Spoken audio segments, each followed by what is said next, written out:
this is how to crochet. To crochet, you'll need some yarn and a crochet hook.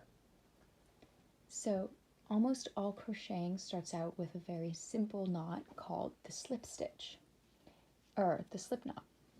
And this knot is super simple. All you have to do is make a circle and pinch it, and then take this tail and fold it underneath,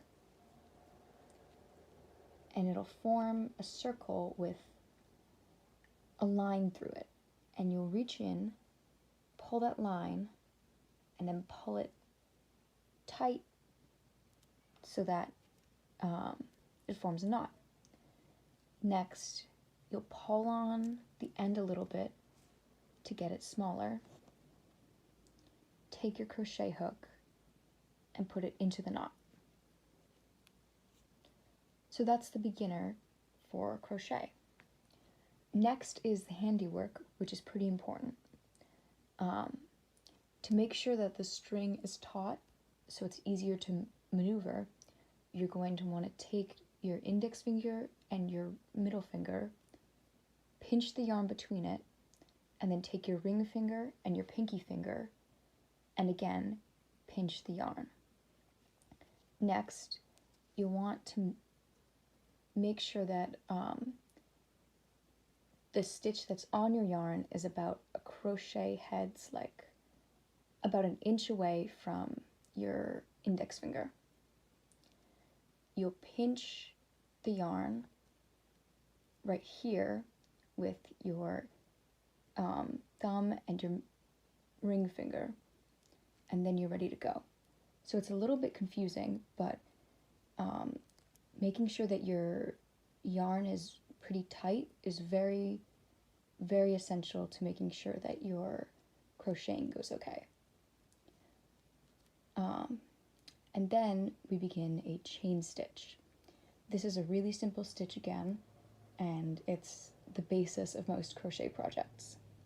So all you're going to do is you're going to take this yarn and you're going to want to wrap it around the crochet hook, and you're going to want to slide it up a little and make sure that this yarn that you've just wrapped around goes under the hook, and then you're going to want to pull through, and you're going to want to make sure that this stitch doesn't catch.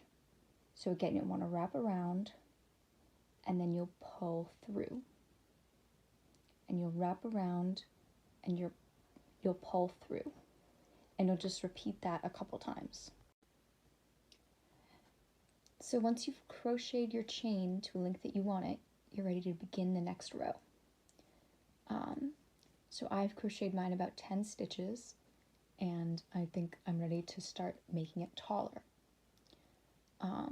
This is also a fairly simple stitch, but it is a little bit more complicated.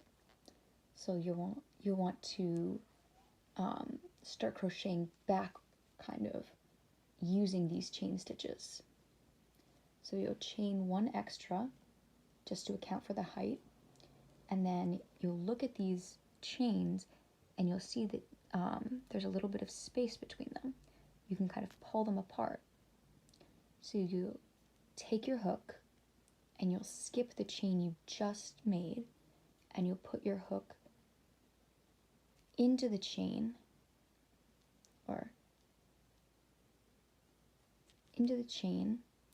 and then you'll wrap around and you'll pull through, but only through one. Now you have two stitches on your chain, and you only want one, so you'll wrap around again and pull through both of them. And you'll do that the whole length of this row. So you'll take this chain, you'll open it up, you'll put your hook in, you'll wrap it around, you'll pull through it once, and then you'll wrap around again and pull through both of them. Again, you put it through, wrap around once, pull through one, wrap around once, pull through two. and you'll keep going until you form the whole thing. So as you can see, I've finished the row by crocheting into each of the chain stitches I had before, and now I'm ready to end it. So I'll just take my hook out, take some scissors, cut it there, and then I'll pull this tail end through this loop, and that's how you crochet a row.